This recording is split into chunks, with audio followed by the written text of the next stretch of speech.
सबसे पहले सभी दोस्तों को जोहार आदाब सलाम मैं पेश करता हूं झारखंड के इस फेसबुक लाइव पेज में। और आज मैं हजारीबाग के विष्णुगढ़ की कहानी लेकर आया हूं। अंधविश्वास जब इंसानियत पर भारी पड़ जाए तो माँ भी ममता भूल जाती है। एक ऐसी खौफनाक वारदात झारखंड के हजारीबाग में हुई, जहां माँ ने ही अपनी 12 साल की उम्र मासूम बेटी की जान ले ली, सिर्फ इसीलिए ताकि उसका बेटा लंबी उम्र जी सके। अंधविश्वास ने एक माँ को बना दिया हैवान। बेटे की लंबी उम्र के लिए क्यों माँ बनी हत्यारन? 12 साल की मासूम बेटी को क्यों चढ़ा दी बलि? इंसान की बलि चढ़ी या इंसानियत की बलि चढ़ी? मंदिर के आंगन में पूजा नहीं नरबली हुई। चलिए आइए जानते हैं खबर को विस्तार से कि आखिरकार क्या कुछ हुआ था। हजारीबाग के विष्णुगढ़ में बच्ची की निर्मम हत्या के खुलासे ने हर किसी को चौंका दिया। पुलिस के खुलासे के अनुसार मां ने ही अपनी बेटी का नरबली दिया है और इस मामले जो मुख्य आरोपी है वह भाजपा का नेता है। पुलिस ने इस ब्लाइंड केस को कैसे सुलझाया है, कैसे खुलासा किया है, तो आइए इस वीडियो में, इस खबर में विस्तार से आपके बीच बताने के लिए हाजिर हुआ हूं।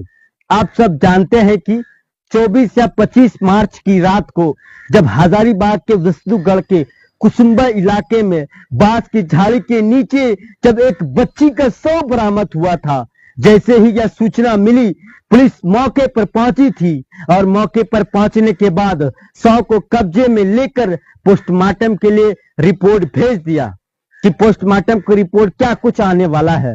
इस मामले में मृतक बच्ची की मां रेशमी देवी ने एक एफआईआर दर्ज भी कराया था और एफआईआर में धनेश्वर पासवान और कुछ अन्य लोगों के खिलाफ यह मामला दर्ज भी कराया गया था और कहा गया था कि उनकी बच्ची का बलात्कार किया गया है और उसके बाद इसकी हत्या की गई। झारखंड सहित पूरे देश में यह चर्चा का विषय बना। यह खबर वायरल हो गई कि बताया गया कि एक मासूम बच्ची का जीभ काटा गया, बच्ची का आंख निकाला गया और उसके शरीर के कई अंगों को प्रताड़ित भी किया गया। प्रताड़ना की शिकार हुई है बच्ची, बहुत निर्मम हत्या की गई है, निर्मम हत्या भी हुई है। मामला बहुत तूल पकड़ता गया, सामाजिक हो, राजनीतिक हो, पॉलिटिकल हो, इनका इतना प्रेशर बना कि पुलिस इस मामले की जांच कड़ी दर कड़ी करती गई। एफआईआर में जो नाम था वह धनेश्वर पासवान के सहित कई अज्ञात लोगों का भी नाम था, तो जांच की कड़ी शुरुआत यहीं से होती है क्योंकि यह नामजद अभियुक्त है और जब किसी मामले में कोई नामजद अभियुक्त होता है तो माना जाता है कि केस बहुत ज्यादा उलझा हुआ है। बहुत केस उलझा हुआ नहीं है, इसे तुरंत सुलझा लिया जाएगा। उस नामजद अभियुक्त को पकड़ा जाएगा, उससे पूछताछ की जाएगी और उसके बाद मामले कहीं दर कहीं, कड़ी दर कड़ी झुलसते गए, जुड़ते जाएंगे, दर बदर जुड़ते गए। लेकिन इस मामले में वैसा नहीं हुआ क्योंकि जब बच्ची का पोस्टमार्टम का रिपोर्ट जब सामने आया तब उसमें एक बात निकलकर सामने आई कि बच्ची के साथ कोई दुष्कर्म नहीं हुआ, कोई रेप नहीं हुआ है। कहीं से भी ये साबित नहीं हुआ, पोस्टमार्टम की रिपोर्ट से ये साबित नहीं हुआ कि यह साफ नहीं हो पाया कि बच्ची के साथ कुछ गलत हुआ है, दुष्कर्म हुआ है, रेप हुआ है।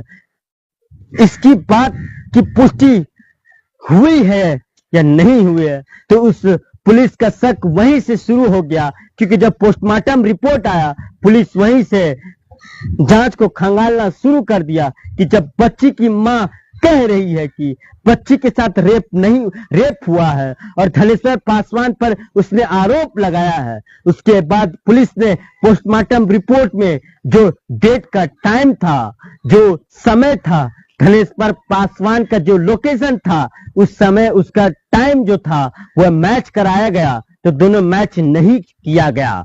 हो सकता है कि कोई व्यक्ति, आपको पता ही है कि लोग अपने घरों पे मोबाइल छोड़कर चले जाते हैं और लोकेशन ट्रेस हो जाता है, खुद कहीं मौजूद रहे थे और मोबाइल कहीं और था, ऐसा अक्सर देखने को मिलता है। लेकिन चूंकि जिस दिन यह घटना घटी थी, उस दिन का मैं बता रहा हूं कि उस दिन रामनवमी का त्योहार जुलूस था, और जब अलग अलग वीडियो फुटेज सामने आने लगे और खंगालना जब शुरू किया गया, जब बच्ची की मौत हुई है, उस 1 घंटा से लेकर 3 घंटा पहले तक यह बात सामने आई कि यह धनेश्वर पासवान, जो आरोपी जिसे बताया गया था, जिसे एफआईआर में जिसका नाम था, नामजद जो अभियुक्त था, वो वहां पर अलग अलग जुलूस में शामिल रहा था। तो उसके बाद पुलिस पर शंका जारी होने लगा, वो गहराने लगा, शंका जारी होने लगा और उन पर शक होने लगा। जब वह वहां मौजूद नहीं था तो फिर इसका नाम कैसे दिया गया? और जब पोस्टमार्टम रिपोर्ट में आ गया कि बच्ची के साथ कुछ गलत नहीं हुआ है, दुष्कर्म नहीं हुआ है, बलात्कार नहीं हुआ है, तो फिर आखिर बच्ची की हत्या जो है वो कैसे हुई? जांच के क्रम में ही पुलिस को पता चला कि बच्ची की जो मां है, उसका एक व्यक्ति के साथ अवैध संबंध था। उस व्यक्ति का नाम भीम राम था, जो भाजपा का नेता है। भीम राम वह व्यक्ति है जो लगातार सोशल मीडिया पर बयान दे रहा था कि आरोपी को जल्द से जल्द गिरफ्तारी होनी चाहिए, उसको फांसी के फंदे पर लटका देना चाहिए।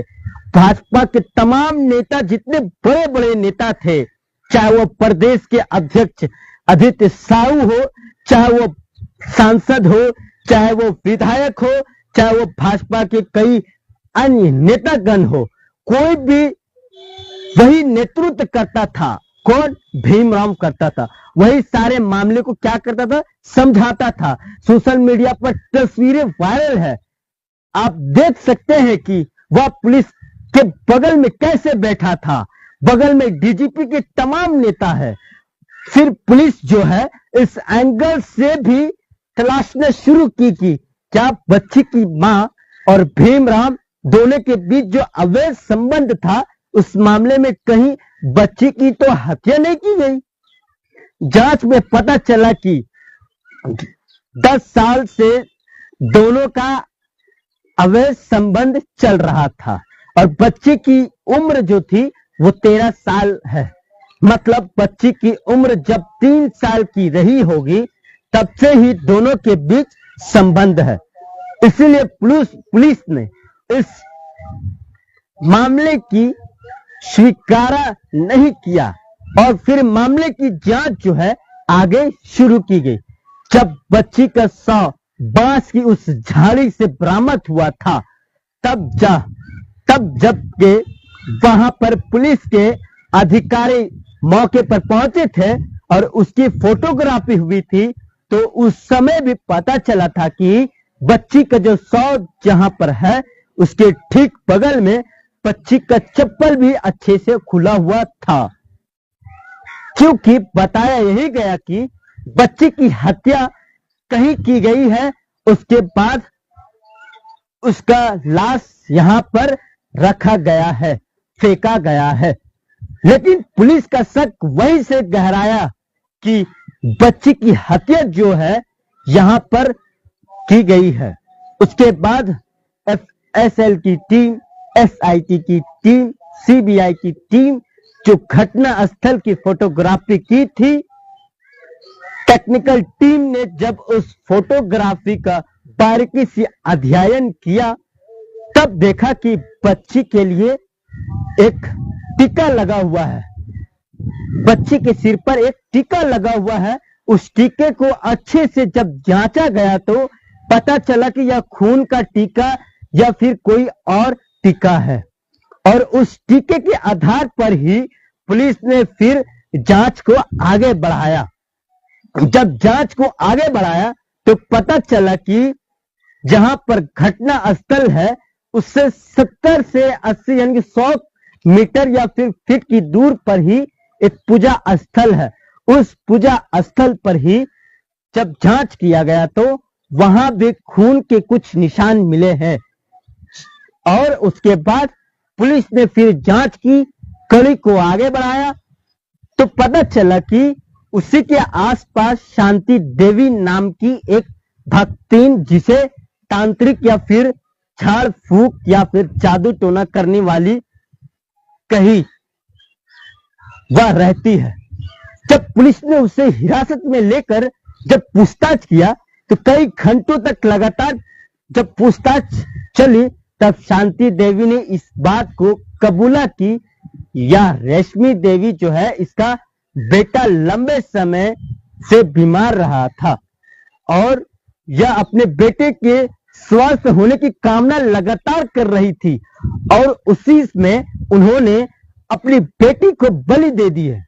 पुलिस ने जो खुलासा करके प्रेस कॉन्फ्रेंस करके जो बताया है, उसके अनुसार शांति देवी के कहने पर जो रेशमी देवी जो मृतिका की मां है, यह अपनी बेटी को बलि देने के लिए तैयार हो गई, क्योंकि जो तांत्रिक जो भक्ताइन है उसने कहा था कि जब कुंवारी कन्या का बलि देना है और शुभ दिन तय किया गया, उसी दिन का जिस दिन पूरे देश में कुंवारी कन्या पूजा होती है, तो पूजा करते जा रहा था, उसी दिन आप समझिए कि इस बच्ची की निर्मम हत्या की गई है।